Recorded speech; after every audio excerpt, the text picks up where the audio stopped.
Good morning, నమస్తే to all investors and traders. అందరం బాగుండి అందులో ఉండాలని కోరుకుంటూ టుడే మీటింగ్కు స్వాగతం. మీ సీనియర్ సిటిజన్. దయచేసి స్కిప్ చేయకుండా స్కిప్ చేస్తే మధ్యలో ఇంపార్టెంట్ వార్తగా నా కామెంట్ మిస్ కావచ్చు.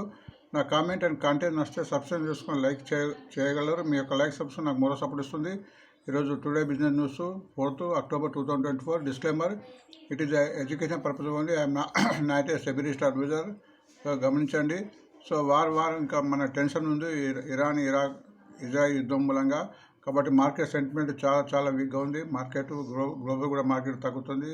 క్రూడ్ ఆయిల్ రేట్ పెరుగుతుంది. కాబట్టి సో వార్తలు ఎంత బలంగా ఉన్నా, టెక్నికల్ ఎంత సపోర్ట్ ఉన్నా అవి ఏం పనిచేయవు ఇటువంటి సిచ్యువేషన్లో. మార్కెట్ సెంటిమెంట్ వీక్నప్పుడు సో వాటిని గుర్తించండి. సో అందుకే మన గుడ్ బిల్ చార్ట్ కూడా ఇవ్వడం లేదు, గుర్తించండి. సాధ్యంతో ఎక్స్పోజర్ తగ్గించుకొని మంచి ఫండమెంటల్ షేర్లో నిలబడమే ఇప్పుడున్న ఉత్తమమైన మార్గము. అది గమనించండి. సో నేను అమెరికా డౌ జోన్స్, నాస్డాక్స్, S&P కూడా తగ్గింది. కొద్దిగా స్వల్పంగా తగ్గిందని చెప్పుకోవచ్చు. ఘోరంగా అయితే పడిపోలేదు. అంటే యూరోపియన్ మార్కెట్ కూడా స్వల్పంగా తగ్గింది. అది గమనించండి. ప్రస్తుతం ఆసియా మార్కెట్ కూడా సింగపూర్ 60% డౌన్తో ఉంది. బట్ హాంకాంగ్, జపాన్, తైవాన్ కూడా లాభాల బాట కొద్దిగా నడుస్తుంది. గమనించండి. బట్ నిన్న ఫారినర్స్ చాలా ఏకంగా పెద్ద మొత్తంలో అమ్మారు. 15,243. బట్ మ్యూచువల్ ఫండ్స్ కూడా ఆల్మోస్ట్ దగ్గర కొన్నారు. 12,940. సో మార్కెట్లో మనీ ఉంది, లిక్విడ్ ఉంది కాబట్టి ఇది లేదు. మార్కెట్ సెంటిమెంట్ బాగాలేదు కాబట్టి అందుకే మార్కెట్ పడుతుంది. సో ఆల్మోస్ట్ మన ఇండియన్ మార్కెట్స్ అప్లో ఉన్నాయి. ఆల్మోస్ట్ గ్లోబల్ మార్కెట్ అప్లో ఉంది కాబట్టి కొద్ది కరెక్షన్ కూడా మనం భావించవచ్చు, ప్రైవేట్ బుకింగ్గా భావించవచ్చు. Nifty, bank Nifty, Sensex, mid cap and small cap కూడా చాలా తగ్గింది. ఇండెక్స్ న్యాచురల్గా ఇండెక్స్ మార్కెట్ తగ్గినప్పుడు ఇండెక్స్ పెరుగుతుంది. ఇండెక్స్ పెరిగినందుకు మార్కెట్ తగ్గుతుంది. అది గుర్తించండి. సో పీసా నిఫ్టీ రేస్ కూడా కొద్దిగా పెరిగింది. అంటే బిలో ఉంది కాబట్టి బేరిష్గా చెప్పవచ్చు. ఎప్పుడైతే 1 దాటుతుందో అది బుల్లిష్గా ఉంటుంది, గుర్తించండి. సో మన ప్రధాన వార్త విధము ఈనాడు సాక్షిలో చెప్పుకోదగ్గలేవు. ఆంధ్రజ్యోతిలో పెరిగిన సిమెంట్ ధర వస్తుంది. దీని మూలంగా సిమెంట్ షేర్ కొద్దిగా పెరగవచ్చు, అది గుర్తించండి. బిజినెస్ స్టాండర్డ్ ప్రకారం Reliance power to raise 4,198. Reliance power ఈ మధ్య అనిల్ అంబానీ కొద్దిగా పుంజుకుంటుంది. బట్ టెక్నికల్గా స్ట్రాంగ్ ఉన్న, ఫండమెంటల్గా వీక్ ఉంది, అది గుర్తించండి. అశోక్ లైలాండ్ కూడా ఒక జాయింట్ వెంచర్ చేయబోతున్న వార్త వచ్చింది. అశోక్ లైలాండ్ మంచి కంపెనీ. సో ఇటువంటి ప్రస్తుతం తగ్గినప్పుడు ఈ షేర్ను అక్యుములేట్ చేసుకోవడము, ఫ్యూచర్లో ఈ షేర్ పెరిగే అవకాశం ఉంటుందిగా గుర్తించండి. మార్క్ కూడా నేను పెరిగింది, మన FMGకి సంబంధించింది కాబట్టి ఇప్పుడు ఆల్మోస్ట్ ఇటువంటి వీక్ మార్క్లో FMG షేర్స్ మార్కో, డాబర్ లాంటి షేర్ పెరిగే అవకాశం హిందుస్థాన్ ఇవ్వరు. సో వాటిని కూడా ఒక లిక్ చేయండి. ట్రెండింగ్ షేర్ కూడా విజయ డైగ్నోస్టిక్ టెక్స్టైల్ కొద్దిగా పెరిగింది.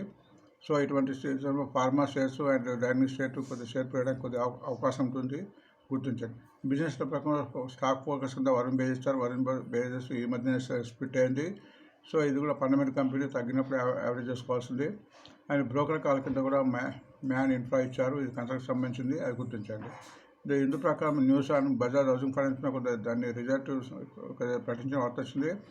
సో ఈ మధ్య లిస్ట్ అయింది 150, ఆల్మోస్ట్ 70 డబుల్ ఉంది. బట్ ఈ షేర్ కూడా ఫండమెంటల్గా మంచిది. ఎంత తగ్గినప్పుడు యావరేజ్ చేసుకుని షేర్గా గుర్తించండి. కొద్దిగా అక్యుములేట్ చేసుకోవచ్చు ఫ్యూచర్లో. దీని మీద భారీ అంచనాలు మొత్తము మన ఇండియన్ మార్కెట్లో ఉంది, గుర్తించండి. సో ఇజ్రాయెల్ కీల్ సెనదర్ హెజ్బుల్లా లీడర్ అనే వార్త వచ్చింది కాబట్టి కొద్దిగా టెన్స్గా ఉంది ఇజ్రాయెల్ అండ్ ఇరాన్ వారు. కాబట్టి కొద్ది రోజులు మనం ఆశించి వేయాల్సిందే. And Ratan Tata sell stakes అమ్మబోతున్న వార్త వచ్చింది. 22,000 టైమ్స్ అనే ఒక లాభం వస్తున్న ఒక వార్త. అట్లా స్టాక్ న్యూస్ కూడా DMart, Reliance power, Bajaj finance, Sundaram, bank of Baroda, limelight ఉండే అవకాశం ఉందని వీళ్ళ వార్తలో ఒక సమాచారం. ఫైనాన్స్ ఎక్స్ప్రెస్ ప్రకారం కూడా స్టాక్ టు వాచ్ కింద HDFC bank, BSE, Reliance power, bank of Baroda, Bajaj finance, avenue super market, ఆర్టిడెక్స్, డిఫెన్స్ ఇంజనీర్స్ ఇచ్చారు. So bank of Baroda fundamental కంపెనీగా ఉంది, ఇది ఎంత తగ్గినప్పుడు తీసుకోవాల్సిన షేర్గా గుర్తించండి. అదాని పోర్ట్స్ కూడా మంచి రిజల్ట్ 14% గ్రోత్ వచ్చినట్టు వార్త వచ్చింది, అది గుర్తించండి. ఫండమెంటల్ కంపెనీ అదాని గ్రూప్లో అదాని పోర్టు, అదాని పవర్ రెండు నాకు తెలిసిన మంచి కంపెనీలు, అది నా ఆలోచన, గుర్తించండి. అట్లనే ఫ్యూచర్ ఆప్షన్స్లో లాంగ్ బిల్డప్ కింద ఒక లిస్ట్ ఉంది, అది గుర్తించండి. ఇది అట్లనే షార్ట్ కవర్ కింద లిస్ట్ ఉంది, అది కూడా గమనించండి. అండ్ లాంగ్ వైండింగ్లో కూడా లిస్ట్ ఉంది, అది కూడా గమనించండి. స్టార్ట్ బిల్డప్ కూడా ఉంది. ఇవన్నీ ఫ్యూచర్ ఆప్షన్స్ ఉన్నాయి కాబట్టి సో మార్కెట్ సెంటిమెంట్ వీక్ ఉంది కాబట్టి తగ్గడానికి అవకాశం ఉంటుంది, అది గుర్తించండి. ఒక పెరిగిన కానీ ప్రాఫిట్ బుకింగ్ వచ్చే అవకాశం ఉంది, గుర్తించండి. స్టాక్ ఎడ్జ్ ప్రకారం ట్రెండింగ్ షేర్ కింద ONGC ఇచ్చారు. ONGC క్రూడ్ ఆయిల్ పెరిగిన కొద్ది ఈ షేర్ పెరిగే అవకాశం ఉంటుంది కాబట్టి గుర్తించండి. సో మా చాయ్ షేర్ కింద అశోక్ లైలాండ్ ఫండమెంటల్ షేరు తగ్గినప్పుడు ఎటువంటి అనుమానం ఆందోళన లేకుండా ఈ షేర్ తీసుకోవాల్సిన గుర్తించండి. అండ్ బ్యాండ్లో ఈరోజు 2 షేర్స్ యాడ్ అయినాయి. గ్రాన్యూస్ మెన్ ఆఫ్ బ్యాంక్స్, అంతకుముందు Hindustan copper, RBI bank, Bandhan bank, Balram చిరుంది గుర్తించండి. సో సెంటిమెంట్ వీక్ ఉంది కాబట్టి మార్కెట్ న్యూస్ కూడా తొందరగా ముగిస్తున్నాను, గమనించండి. So thanks for watching today. మళ్ళీ రేపు కలుద్దాం. Thank you.